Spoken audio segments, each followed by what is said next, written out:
जय श्री राम दोस्तों, आप देख रहे हैं YouTube चैनल ज्ञानी स्टार प्लस। तो दोस्तों, आप सभी का हार्दिक स्वागत और अभिनंदन। दोस्तों, आज हमने आपके लिए कमेंट चुना है श्रीमान संजीव जाटव जी का, जो कि उत्तर मध्य प्रदेश से हैं। ये लिखते हैं, मैंने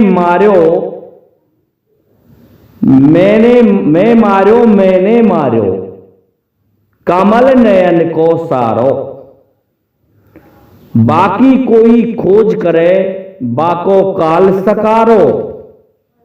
दोस्तों, बहुत अच्छा कमेंट है श्रीमान संजीव जाटव जी का।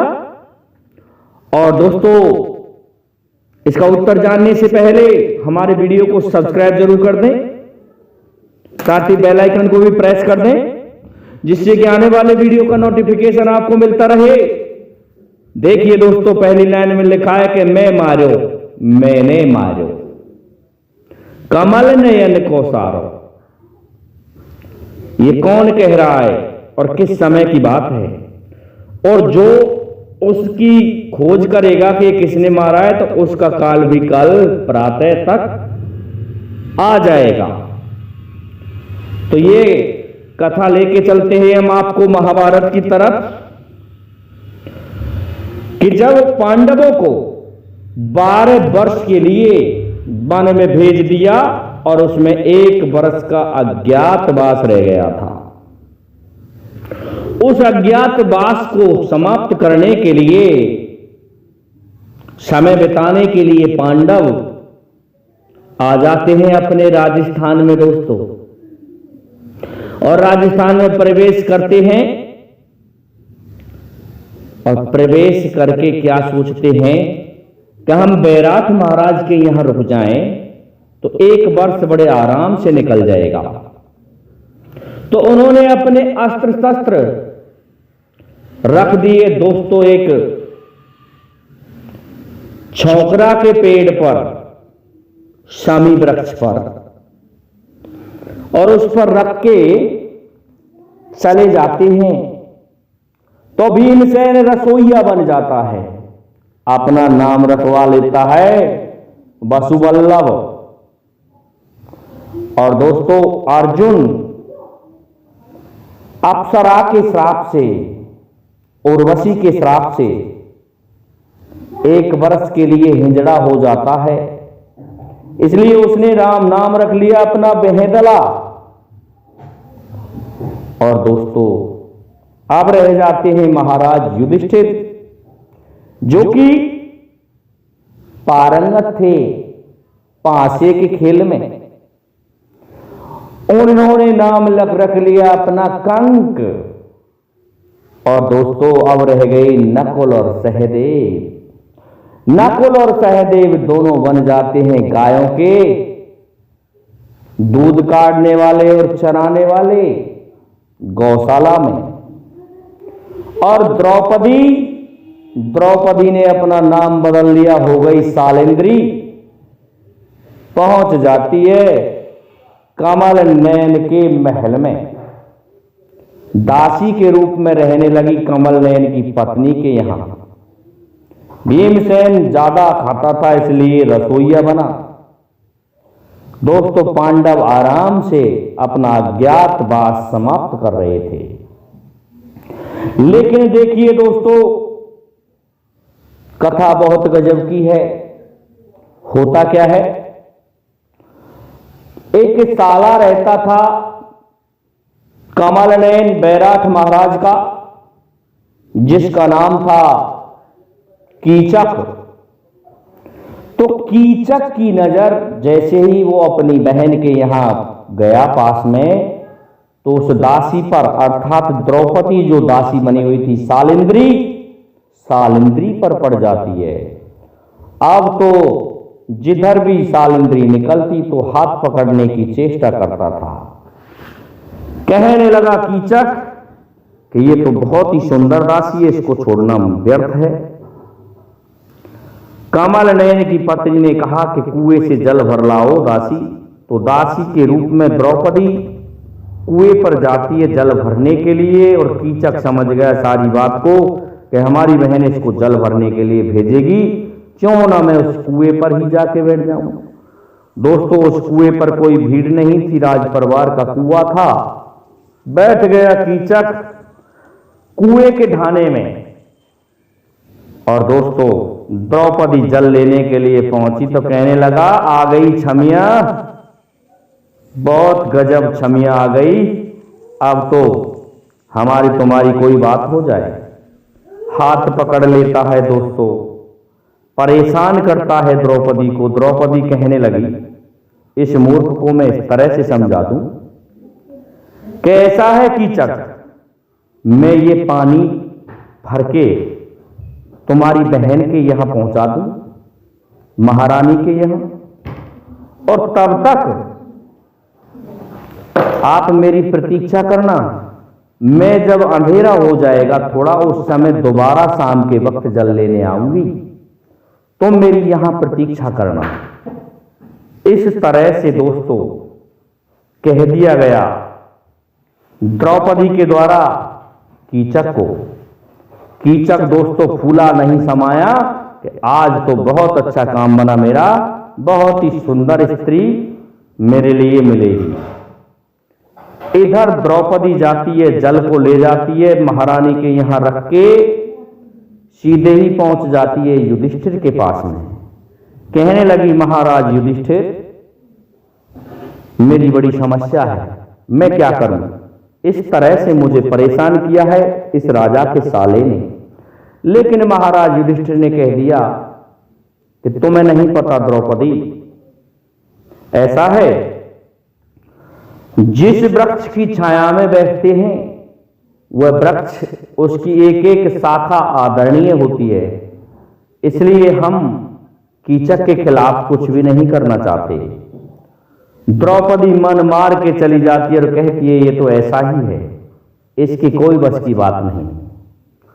पहुंच जाती है फिर से अपने भीमसेन के पास में। जब भीमसेन की तरफ अकेली आ रही है द्रौपदी, और भीमसेन रसोईया में लगा हुआ था, देखता है, नजर पड़ती है कि छुम छुम करती कौन आ रही है, देखा कि द्रौपदी आ रही है। तब कहने लगा, अब के आ रही है मेरे प्यारे, मेरी प्यारी सी दुल्हनिया। दोस्तों, द्रौपदी को देख के भीमसेन अलबेला बन जाता है और क्या कहता, आ जाइए। द्रौपदी चली आ रही है और गलवैया डाल लेता है भीमसेन। कहता है, और बहुत दिनों में मेरे पास कैसे आई, बता, तेरी कोई बात तो नहीं। तो द्रौपदी रोने लगती है, कहती है भीमसेन के, द्रौपदी के आंखों में आंसू, मैं क्या देख रहा हूं ये द्रौपदी। कहने लगी, सुन, तुम पांडव मर चुके हो, तुम्हारे बस की कुछ भी नहीं रहा। अरे इस राजा कमल नयन का साला मुझसे बहुत बदतमीजी करता है और उसने आज शाम को अंधेरे होने पर मुझे कुएं पर बुलाया है। यदि तुम चाहो तो मैं जाऊं, मेरा धर्म नहीं बच पाएगा, और यदि तुम चाहो तो उसे दंड दो, तभी हम सुरक्षित हैं। भीमसेन कहने लगा, युधिष्ठिर भाई ने क्या कहा कि उन्होंने तो ये कह दिया कि जिस वृक्ष की छाया में बैठते हैं उस वृक्ष की एक एक शाखा आदरणीय होती है। कहने लगा, युधिष्ठिर भैया तो ऐसे ही करते रहते हैं, द्रौपदी तेरी ये साड़ी मुझे दे दे। भीम ने दोस्तों क्या किया कि बन गयो भीम जनानो, मार लियो घूमट कानो। दोस्तों, भीमसेन जनाना बन जाता है और नीचे जांगिया ढंग से लंगोट लगाया और जनाना वेश भर के भीमसेन गागर धर लिए द्रौपदी से लेकर के सिर पर, लेज हाथ में लेकर के, चिवड़ी, कंगन, 16 श्रृंगार किए भीमसेन ने, और जाता है कुएं पर जल भरने।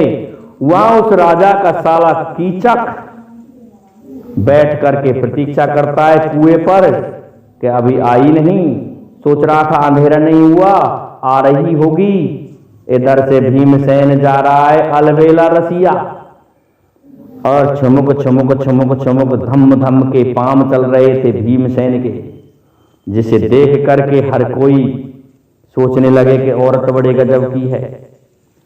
जा रहा है भीमसेन, पहुंच जाता है कुएं पर, कहने लगा आ गई। भीमसेन ने सिर हिला दिया, हाँ आ गई, समझ गया कि वही है। लेकिन देख करके कहता है, अरे तू तो मोटी हो गई। कहने लगा भीमसेन कि तेरे प्यार में मैं मोटी हो गई, क्योंकि तुझे मैं चाह रही थी। बहुत दिन में दूल्हा मिला है मुझे ऐसा अच्छा, क्योंकि मैं दासी के रूप में रह रही थी, तो मुझे तू बड़ा पसंद आया, इसलिए तेरी खुशी के कारण मैं फूल गई हूं। अब तो दोस्तों कहने लगा तो बहुत अच्छी बात है, जल पीछे भरेंगे, मैं भर दूंगा तेरा जल। और हाथ पकड़ने लगता है, और जैसे ही भीमसेन का हाथ कीचक ने पकड़ा तो एक ही हाथ का पछाटा मारा कि कीचक धड़ाम से 10 फीट दूर जाकर के धैड़ देशी न गिर पड़ता है।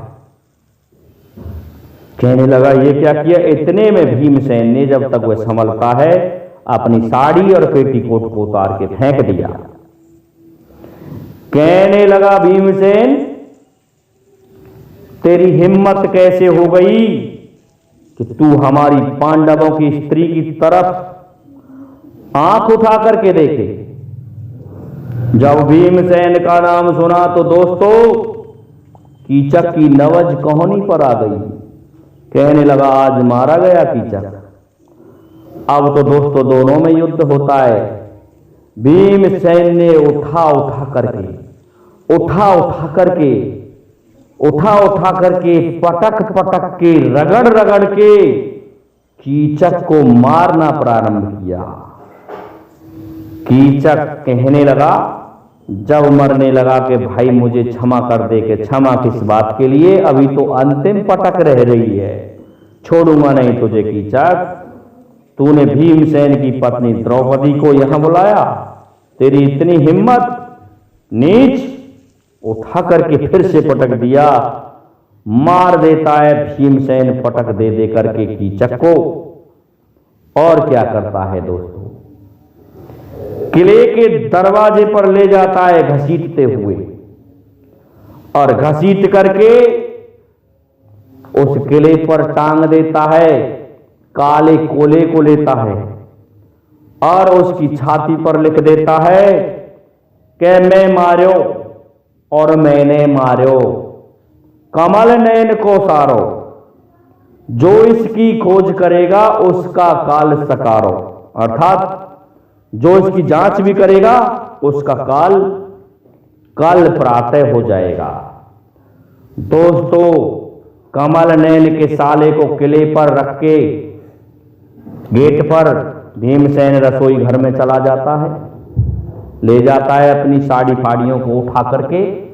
और क्या होता है, जब पता चलता है कमल नैन को कि किसी ने कीचक को मार डाला, तो दोस्तों कहने लगे कीचक को कौन मार सकता है, कीचक का काल तो भीम के हाथों से था, भीम के सिवा तो कोई मार ही नहीं सकता है, कि यहां इस महल में भीम कहां है। लेकिन समझ में नहीं आ रहा था। अब उस कीचक के 100 भाई और थे, वे कहने लगे कि हम ढूंढेंगे, उस शत्रु को छोड़ेंगे नहीं। दोस्तों ढूंढ रहे थे 100 भाई और कीचक के भीमसेन को। भीमसेन ने क्या किया कि होगा जो देखा जाएगा। चला जाता है। प्रातःकाल जंगल झाड़ी होने के बहाने और 100 लोग खोज कर रहे थे। और इधर जो रानी थी कमल नैन की पत्नी, के हमारा भाई इस लड़की पर नजर डालता था इसलिए इसने ही मरवाया है, तो वो 100 भाई द्रौपदी की तरफ जाने लगे। कहने लगे कि उस दासी को नहीं छोड़ेंगे, उसने ही मरवा दिया है। वो समझ गया भीमसेन के निश्चित द्रौपदी को परेशान करने जा रहे हैं। तो भीमसेन ने क्या किया दोस्तों, पहले तो एक तालाब में पानी में छलांग लगाई, जिससे जो भी कोई पकड़े उसको उसका हाथ छूते ही अलग रिबट जाए और इस तरह से 100 उन भाइयों को कीचकियों को पटक लगा लगा करके सभी को तालाब में पटक दिया, सभी को मार दिया। मार करके भीमसेन फिर से अपना वही वेश धारण करके रसोई घर में आ जाता है। इस प्रकार से श्रीमान संजीव जाटव जी, आपकी ये जो पहेली है यहां लगती है कि मैं मार्यो, मैंने मार्यो कमल नैन को सारो, और जो जाकी खोज करे बाको काल सकारो। सकारे अर्थात काल। तो दूसरे दिन भीमसेन ने उन 100 कीचकों को और मारा था जो उसके भाई थे। तो ये पहेली यहां लगती है। दोस्तों आज के लिए इतना ही काफी है। जय हिंद, जय भारत, जय जय श्री राधे, जय जय श्री राम।